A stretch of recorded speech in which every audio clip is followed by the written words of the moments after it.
سورہ قریش، سورت نمبر 106۔ بسم اللہ الرحمن الرحیم۔ شروع کرتا ہوں اللہ تعالیٰ کے نام سے جو بڑا مہربان نہایت رحم والا ہے۔ لإیلاف قریش،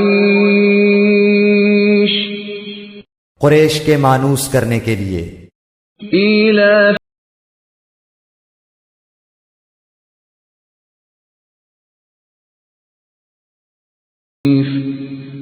یعنی انہیں جاڑے اور گرمی کے سفر سے مانوس کرنے کے لیے، اس کے شکریہ میں۔ فَلْيَعْبُدُوا رَبَّ هَذَا الْبَيْتِ،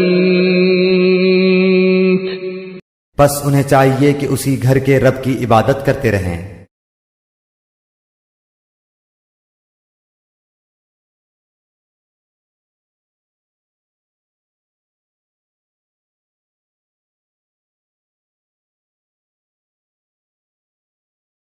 بھوک میں کھانا دیا اور ڈر اور خوف میں امن و امان دیا۔